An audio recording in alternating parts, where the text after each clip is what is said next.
नमस्कार प्यारे बच्चों और सभी साहित्य प्रेमी भाई बंधुओं को भी भाषा अध्यापक विपिन कोठारी प्रणाम करता है। आपका मेरे YouTube चैनल में सादर अभिवादन और स्वागत करता हूं, अभिनंदन करता हूं। और आज संस्कृत से इतर हिंदी भाषा में वर्ण व्यवस्था के साथ मैं प्रस्तुत हुआ हूं। तो आज हम वर्ण व्यवस्था पर बातचीत करेंगे कि हिंदी भाषा में वर्ण कितनी प्रकार के हैं या वर्णमाला और उसके भेद, इन बातों पर विचार करेंगे।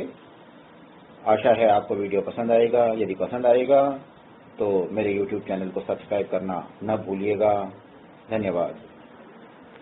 तो हम बात कर रहे हैं भाषा की। तो भाषा के साथ तो व्याकरण जुड़ा हुआ होता है और व्याकरण जिस शास्त्र के द्वारा हमें शब्दों की रचना तथा उनकी बनावट के शुद्ध या अशुद्ध रूप का ज्ञान होता है उसे हम व्याकरण कहते हैं। भाषा के नियमों को जोड़ना, संचालन करना और उसे नियमित रूप प्रदान करना ही व्याकरण है। इससे हमें किसी भी भाषा के शुद्ध बोलने, लिखने और पढ़ने के नियमों का ज्ञान होता है। अब बात आती है व्याकरण के अंगों की। तो व्याकरण तो हमें पता चल गया कि भाषा के शुद्ध और अशुद्ध रूप का बोध कराने वाला शास्त्र ही है। भाषा के 4 मुख्य अंग होते हैं: वर्ण, शब्द, पद और वाक्य। और इसी के आधार पर व्याकरण के भी 4 भाग होते हैं। पहला होता है वर्ण विचार, दूसरा शब्द विचार, तीसरा पद विचार और चौथा वाक्य विचार। वर्ण विचार के अंतर्गत क्या आता है? वर्ण विचार के अंतर्गत आता है वर्णमाला, वर्णों के भेद, उनके उच्चारण, प्रयोग, वर्तनी स्पेलिंग, वर्तनी अर्थात स्पेलिंग तथा संधि आदि पर विचार किया जाता है। दूसरा है शब्द विचार, जिसमें कि शब्द रचना, उनके भेद और प्रयोग आदि पर विचार किया जाता है। तीसरा है पद विचार, जिसमें पद भेद, पद रूपांतर तथा उनके प्रयोग आदि सम्मिलित होते हैं। और चौथा होता है वाक्य विचार, जिसमें वाक्यों के भेद आदि पर हम बातचीत किया करते हैं कि वाक्यों के भेद, उसके नियमों के पालन, उस जो है ना वाक्यों के अंग इत्यादि या वाक्यों के रूप, जैसे मिश्रित वाक्य, सरल वाक्य इत्यादि। लेकिन उन पर हम बाद में बातचीत करेंगे। अभी हम वर्णों पर बात करेंगे। तो वर्ण वह छोटी से छोटी ध्वनि इकाई, भाषा की वह छोटी से छोटी इकाई या ध्वनि जिसके टुकड़े नहीं किए जा सकते, उसे वर्ण या अक्षर कहते हैं। क्षर का मतलब क्षरण होना, नष्ट होना, और अक्षर का मतलब जो नष्ट न हो, कभी नष्ट नहीं होता है। जैसे अ, इ, क आदि। अब इसमें क्या होता है? जो वर्णों का समूह है भाई, अ, आ, क, ख, च, छ, ज आदि आप पढ़ चुके हैं, है ना? तो ये क्या हुए? वर्ण। अब बात आती है वर्णमाला की कि किसी भी भाषा के लेखन के लिए जो चिन्ह या वर्ण प्रयोग किए जाते हैं, उनके व्यवस्थित समूह को ही वर्णमाला कहा जाता है। यानी ये वर्ण क्या हो गए? सबसे छोटी से छोटी ध्वनि इकाई। और उन ध्वनियों के लिए जो चिन्ह बनाए जाते हैं उनको कहते हैं लिपि। उन ध्वनियों को लिखकर प्रदर्शित करने के लिए जो चिन्ह बनाए जाते हैं उनको लिपि कहते हैं। और इन वर्णों की जो वर्णों का जो व्यवस्थित समूह है, सुव्यवस्थित समूह, व्याकरण सम्मत समूह, वह वर्णमाला कहलाता है। तो वर्णमाला अर्थात वर्णमाला के, अब देखिए अ, आ, इ आदि वर्णमाला, ये हिंदी की वर्णमाला है आपकी, जिसमें स्वर और व्यंजन दिखाई दे रहे हैं, और से लेकर के और ये औ तक, और उसके बाद अनुस्वार है, फिर विसर्ग है, फिर तवर्ग, चवर्ग, टवर्ग, तवर्ग और पवर्ग है, फिर अंतस्थ है, फिर ऊष्म है, फिर संयुक्त व्यंजन है, फिर विदेशी आगत वर्ण अ और ज, फ आदि हैं। तो देखिए स्वर और व्यंजन, ये 2 भेद हमें मिलते हैं। तो वापस आ जाते हैं यहाँ अपनी कॉपी पर। देखिए स्वरों का अर्थ है जिन ध्वनियों का उच्चारण स्वतंत्र होता है, अर्थात इनका उच्चारण करने के लिए किसी की सहायता, किसी अन्य वर्ण की सहायता नहीं लेनी पड़ती है। और अधिकांश स्वरों का उच्चारण करते समय हवा बिना किसी रुकावट के बाहर आती है। देखिए अनेक विद्वान इस बात पर सहमत होते हैं और अनेक व्याकरण की पुस्तकों में लिखा होता है कि हवा बिना किसी रुकावट के बाहर निकलती है। लेकिन जो रु या री जिसको कहा जाता है, जैसे री से ऋषि, तो मुझे लगता है कि घर्षण तो होता है। री बोलने के लिए हम जीभ का प्रयोग करते हैं और रुकावट तो होती है। अतः हम ये कह सकते हैं कि जिन वर्णों का उच्चारण करते समय हमें किसी अन्य वर्ण की सहायता नहीं लेनी पड़ती है, उन्हें हम स्वर कहते हैं। अब आती है बात स्वरों के भेद की, कि स्वरों के भेद कौन कौन से हैं। तो अनेक व्याकरणों में और अनेक व्याकरण शास्त्रियों ने जो है, व्याकरण शास्त्रियों ने, व्याकरणों ने स्वरों के भेद बताए हैं। मूल रूप से दो भेद बताए हैं, एक निरानुनासिक स्वर और एक अनुनासिक स्वर। तो जब स्वरों का उच्चारण केवल मुख से होता है तो उसे निरानुनासिक स्वर कहते हैं, और जब स्वरों का उच्चारण मुख और नासिका दोनों से मिलकर होता है तो उन्हें अनुनासिक कहते हैं। तो यानी इसके दो हो गए, एक तो निरानुनासिक और एक हो गया अनुनासिक। ठीक, ये दो भेद हो गए। अब सीधा सा समझ में आ रहा है कि अनुनासिक होगा तो ई आदि स्वर बोले जाएंगे, और नहीं तो अन्यथा आ ई आदि बोले जाएंगे। अब उसके बाद में आता है उच्चारण के समय में लगने वाले, यानी उच्चारण में लगने वाला जो समय है उसके आधार पर स्वरों के कितने भेद हैं। तो उसके आधार पर स्वरों के भेद हैं ह्रस्व, दीर्घ और प्लुत। ठीक, तो प्लुत का प्रयोग कम होता है, ह्रस्व और दीर्घ का अधिक प्रयोग किया जाता है। तो ह्रस्व स्वर का अर्थ है जिन स्वरों के बोलने में एक मात्रा का समय लगे या कम समय लगे, उन्हें ह्रस्व स्वर कहा जाता है।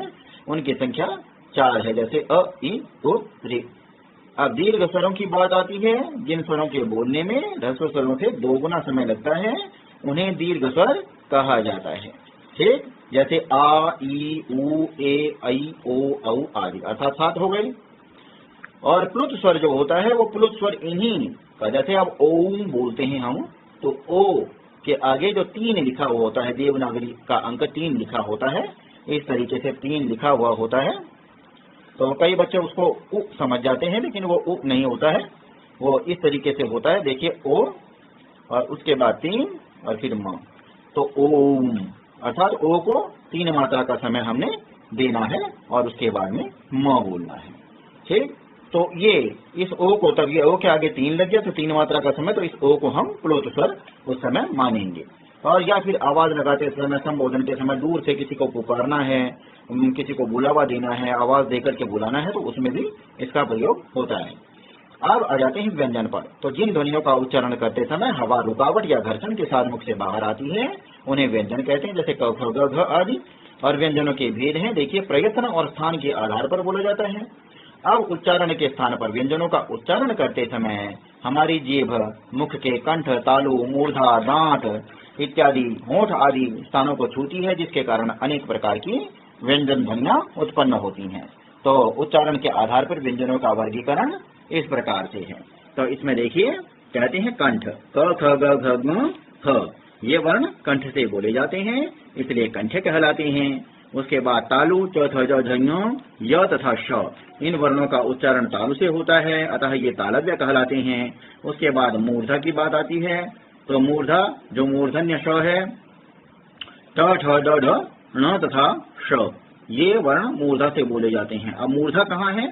मुंह का सबसे ऊंचा स्थान। तालु कहाँ है? जहाँ से य बोलते समय, जहाँ य या च बोलते समय जीभ लगती है, आप स्वयं भी चेक कर सकते हैं, जांच कर सकते हैं। और उसके बाद में मूर्धा अर्थात सबसे ऊंचा स्थान। दंत, त, थ, द, ध, न, ये दांतों से बोले जाते हैं, दांतों पर जीभ टच होती है बोलते समय। उसके बाद आती है वर्ष की बात। वर्ष दांतों के ऊपर जो खुरदरा स्थान होता है उसको वर्ष कहते हैं। और स, ज, र, ल, ये सब जो दंत मूल कह सकते हैं उसको हम वर्ष को, इसलिए वर्ष से कहलाते हैं। ओष्ठ, होंठों की सहायता से बोले जाने वाले प, फ, ब, भ, म, दोनों होंठों का प्रयोग किया जाता है, इसलिए ओष्ठ कहलाते हैं। दंतोष्ठ, व और फ, अर्थात दांत और होंठों दोनों का प्रयोग किया जाता है, इसलिए दंतोष्ठ कहलाते हैं। फिर आता है उच्चारण प्रयत्न के आधार पर। वर्णों का उच्चारण करते समय मुख के विभिन्न भिन्न भागों को जो यत्न करना पड़ता है उसे उच्चारण स्थान कहा जाता है। 3 प्रकार का होता है, श्वास की मात्रा, स्वरतंत्री में श्वास का कंपन, जीभ तथा अन्य मुख्य अवयवों का श्वास विरोध। तो इस पर हम अधिक नहीं जाएंगे, हमें मूल ये जो इनके उच्चारण स्थान हमें प्राप्त हो गए आपकी कक्षाओं के आधार पर। उच्चारण स्थान हम अब समझ चुके हैं कि उच्चारण स्थान यानी कंठ से कौन कौन से, कंठ की सहायता से फिर तालु, तो जिन जिन अंगों की सहायता से बोले जाते हैं वो कंठ, तालव्य, मूर्धन्य। जैसे हम तालव्य श बोलते हैं, ये 21 वाला श बोलते हैं आप लोग, तो तालव्य श भी बोलते हैं। अब इस पर बात आती है कि श्वास की मात्रा के आधार पर व्यंजनों को 2 भागों में बांटा जा सकता है, अल्प प्राण और महाप्राण। अल्प प्राण कौन से हैं? जिनके उच्चारण में मुख से निकलने वाली श्वास की मात्रा कम होती है। ठीक है, जैसे वर्गों के प्रथम, तृतीय और पंचम, अर्थात पहला, तीसरा और 5वां वर्ण। फिर महाप्राण, जिनके उच्चारण में मुख से निकलने वाली श्वास की मात्रा अधिक होती है, वे महाप्राण कहलाती हैं, जैसे वर्गों के द्वितीय और चतुर्थ वर्ण। फिर स्वरतंत्री में श्वास या कंपन के आधार पर इस आधार पर भी व्यंजनों के दो भेद हैं, घोष और अघोष। घोष का अर्थ जिन वर्णों का उच्चारण करते समय गूंज पैदा होती है, जैसे य, ल, ल, व, ह, और प्रत्येक वर्ग का तीसरा, चौथा और पांचवां वर्ण। अघोष अर्थात जिनके उच्चारण में गूंज पैदा नहीं होती, वे अघोष वर्ण कहलाते हैं, जैसे प्रत्येक वर्ग के प्रथम, द्वितीय वर्ण तथा श, श, स तथा फ आदि। जीभ तथा अन्य उच्चारण अवयवों द्वारा श्वास अवरोध के आधार पर स्पर्श व्यंजन, स्पर्श संघर्षी, अंतःस्थ, ऊष्म, उत्क्षिप्त, ये इतनी प्रकार के व्यंजन आपके होते हैं। तो स्पर्श जैसे क से लेकर म तक स्पर्श आ जाते हैं। उसके बाद जैसे अंतस्थ हो गए, तो अंतस्थ की बात आती है कि अंतस्थ कौन से होते हैं।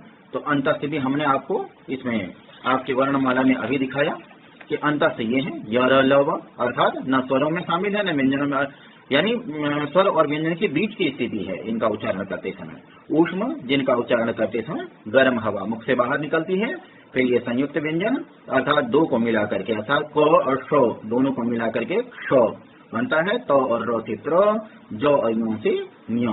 तो मुझे लगता है कि वीडियो काफी लंबा हो रहा है। आगे इसी विषय को लेते हुए, इसी व्याकरण के विषय पर हम अन्य वीडियो जारी करेंगे। और इस वीडियो को ध्यान से सुनने के लिए आपका धन्यवाद, आभार, नमस्कार।